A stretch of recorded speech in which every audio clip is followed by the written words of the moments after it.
ये कहानी है एक पत्थर की। ये कहानी है एक पत्थर की, उसे मिली सीख की। ये कहानी पूरी तरह से काल्पनिक है, इसे किसी भी धार्मिकता से ना जोड़े। एक पर्वत के बड़े से चोटी पे एक पत्थरों की दुनिया होती है। आपको सुनकर अजीब लगेगा कि भला पत्थरों की कौन सी दुनिया। तो ये कहानी सिर्फ काल्पनिक मनोरंजन और सीख के लिए है। हाँ, तो एक पर्वत के बड़े से चोटी पे एक पत्थरों की दुनिया होती है। वो सब पत्थर एक ही जगह एक साथ बड़ा सुकून भरा जीवन बिता रहे होते हैं। बस एक ही जगह पड़े रहना और कोई काम नहीं। उस पत्थरों की दुनिया में एक परिवार में एक ऐसा पत्थर होता है जो अपने आप को उन सबसे अलग समझता है। उसको लगता है ये क्या जिंदगी है, बस एक ही जगह पे पड़े रहना, मुझे ऐसी जिंदगी नहीं चाहिए। वो बातों बातों में भगवान को कोसता रहता है, हे भगवान, आपने मुझे ऐसा क्यों बनाया। भगवान उसकी बातों को सुन रहे होते हैं। भगवान उसकी नाराजगी पर उसके सामने प्रकट हुए और पूछने लगे कि तुम मुझसे इतना नाराज और क्रोधित क्यों हो। पत्थर कहता है, भगवान, मुझे ऐसी जिंदगी नहीं चाहिए। मैं कुछ बनकर वो जगह हासिल करना चाहता हूँ जहाँ सब मेरा गौरव करे, हर कोई मेरे बारे में जाने, हर किसी को मेरी ज़रूरत हो, हर किसी को मेरी सलाह की ज़रूरत पड़े।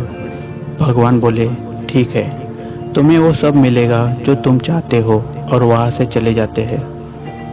पत्थर मन ही मन खुश था। वो इस पत्थर की जिंदगी से आज़ादी को जाने वाला था। वो बहुत खुश था। अब बस इंतजार था बदलाव का। दूसरे दिन अचानक बहुत तेजी से बारिश चालू हो गई। क्या हो रहा है किसी को पता नहीं चल रहा था। पर्वत के चोटी पर होने के कारण पानी बहुत तेजी से नीचे की ओर बह रहा था। उस बहाव में वो अलग सा पत्थर चोटी से नीचे की ओर बहने लगा।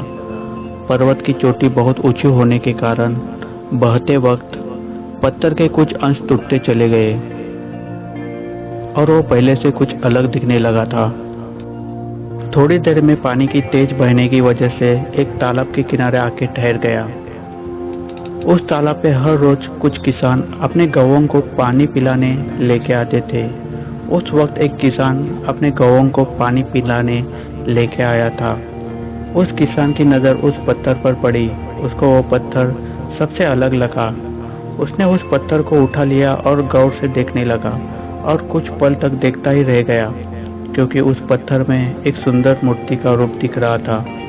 किसान उस पत्थर को घर लेके आया। वो पत्थर किसान को किसी भगवान की तरह लग रहा था। उसने वो पत्थर अपनी बीवी को दिखाया। उसकी बीवी को भी वो एक अनोखा पत्थर लगा। दोनों उस पत्थर को भगवान समझ रहे थे। किसान ने वो पत्थर पूरे गांव वालों को दिखाया। पूरे गांव ने उस पत्थर को भगवान ही मान लिया और उसकी पूजा अर्चा करके एक छोटा सा मंदिर उसके लिए बना दिया। पत्थर ये सब देख रहा था, सुन रहा था और मन ही मन बहुत खुश हो रहा था। उसको एक ऐसी जगह मिल गई थी जहाँ सब उसके अधीन थे। पत्थर बहुत खुश था क्योंकि वो एक अनोखी जगह हासिल कर पाया था। लोग अब पत्थर के सामने धूप, अगरबत्ती, दिया जलाने लगे। कभी कभी उसके सामने पंच पकवान का भोग चढ़ाने लगे। पत्थर बस उन सारी चीजों को देखता और खुश होता। आखिर पत्थर खुद को भगवान समझने लगा था, क्योंकि लोग उसको प्रणाम करते, उसके सामने अपनी व्यथा प्रकट करते। कोई भी शुभ कार्य हो, पहले उसका आशीर्वाद लिया करते। अब गांव में खुशियों का त्योहार होने लगा। मंदिर को सजाने जाने लगा। मूर्ति बने पत्थर को दूध से नहलाया गया और ऊंचे ताम के वस्त्र पहनाए गए। पत्थर अब भगवान की तरह लगने लगा था। पत्थर बहुत खुश था। उसको जो कुछ चाहिए था वो सब मिल रहा था। उसकी खुशी का कोई ठिकाना नहीं था। लेकिन ये खुशी जल्द ही नया रूप लेने वाली थी। इसी बात से अनजान एक दिन एक भूखा प्यासा किसान दुखी भाव से उस मंदिर के छांव में बैठकर कुछ कह रहा था, हे भगवान, मेरा परिवार इतनी मेहनत करता है, इतना पसीना बहाता है, फिर भी हमें जैसा जीवन चाहिए वैसा नहीं मिल रहा। दो वक्त का ठीक से खा नहीं पा रहे, फिर भी हमारा परिवार खुश है क्योंकि हम सब एक साथ है। ऐसा कहकर थोड़ा आराम करके वो वहां से चला जाता है।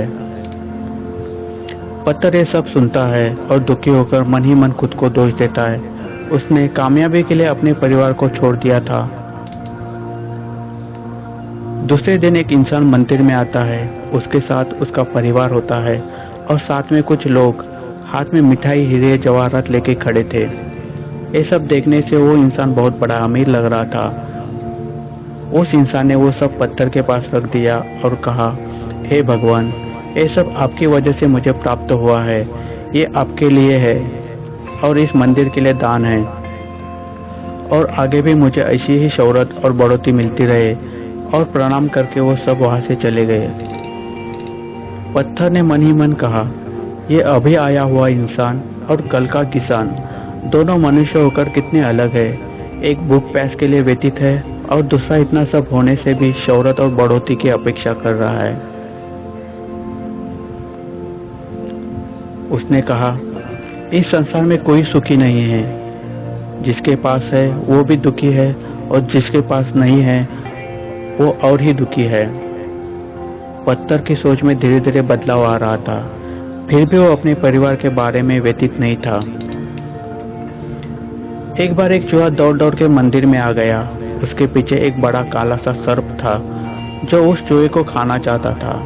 वो चूहा उस पत्थर के पीछे छुपकर जोर जोर से सांस ले रहा था और भगवान से प्रार्थना कर रहा था, हे भगवान, मुझे इस सर्प से बचा ले।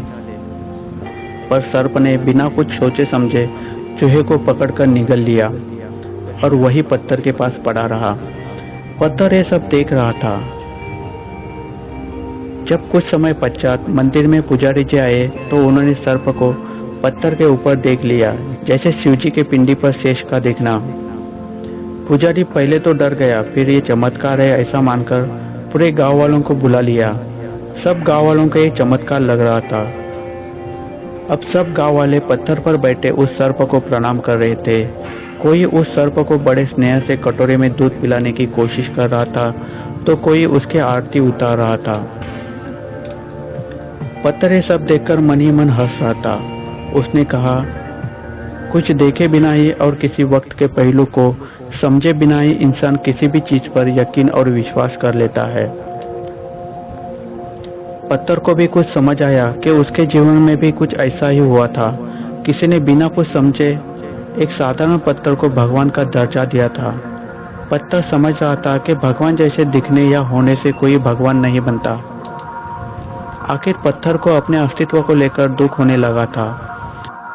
कुछ दिनों बाद गांव में मंदिर को लेकर एक पंचायत बुलाई गई। पंचायत में विषय था कि अपने छोटे से मंदिर को एक बड़े मंदिर में तब्दील किया जाए ताकि हमारे गांव की प्रसिद्धि हो। पत्थर को यह बात पता चली तो वो बहुत ही खुश हुआ, पर आने वाले समय से वो पूरी तरह से अनजान था। अब गांव वाले बड़ा मंदिर बांधने के लिए पूरी तरह से जुट गए। कुछ ही समय में एक बड़ा भव्य मंदिर बन के खड़ा हो गया। पत्थर इतना बड़ा मंदिर देखकर बहुत खुश था। वो अब उस बड़े से मंदिर का भगवान बनने के लिए बेचैन था। परंतु गांव वालों ने उस पत्थर मूर्ति को उठाकर वही तालाब के यहाँ लेके गए जहाँ पर वो मिली थी। उस पत्थर मूर्ति को बड़े स्नेह और आदर के साथ उस तालाब में विसर्जित कर दिया। पत्थर ये देखकर हैरान था। गांव वालों ने उस पत्थर मूर्ति की जगह हूबहू वैसे ही दिखने वाली बड़ी सी पत्थर मूर्ति स्थापन कर दी थी। पत्थर को यहाँ भी एक सीख मिल चुकी थी कि कोई भी स्थान स्थायी नहीं होता, वो कभी ना कभी बदलता जरूर है। आखिर में उस पत्थर को उस तालाब में एक नया परिवार मिला जहाँ वो शांति से पड़ा रहा।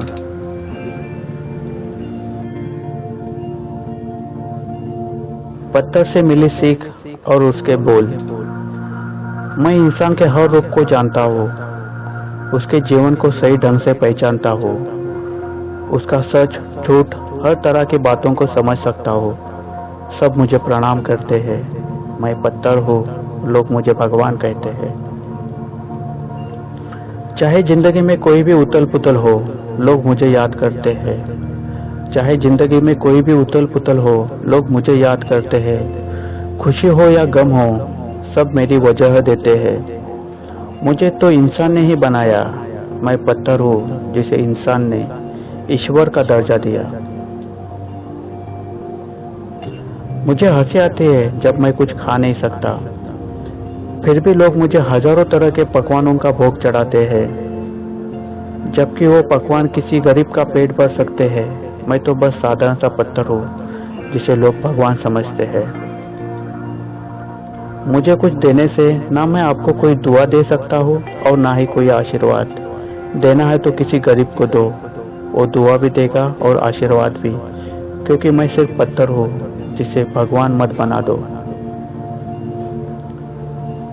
मैं बात नहीं कर सकता, मैं गूंगा हूँ, ना मैं चल सकता हूँ और ना ही आपके सुख दुख में शामिल हो सकता हूँ। मुझ में ना कोई दर्द है और ना ही कोई भावना, क्योंकि मैं साधारण सा पत्थर हूँ जिसे आपका भगवान है कहना। कहते हैं कण कण में भगवान है, कहते हैं कण कण में भगवान है। मुझ में भी है पर मैं भगवान नहीं, आप में भी है पर आप भी भगवान नहीं। जो जिंदगी को जिंदगी देता है वही भगवान है। मैं तो मृत पत्थर हूँ जिसे आप भगवान मानते हैं। जहाँ स्वयं प्रकट पत्थर है वही भगवान का अस्तित्व है। जहाँ स्वयं प्रकट पत्थर है वही भगवान का अस्तित्व है। मैं तो इंसान के जरिए बनाया गया स्वार्थ का पाषाण हूँ। मैं तो इंसान के जरिए बनाया गया स्वार्थ का पाषाण हूँ। मैं तो सिर्फ साधारण पत्थर हूँ जिसे लोगों में भगवान कहलाता हूँ।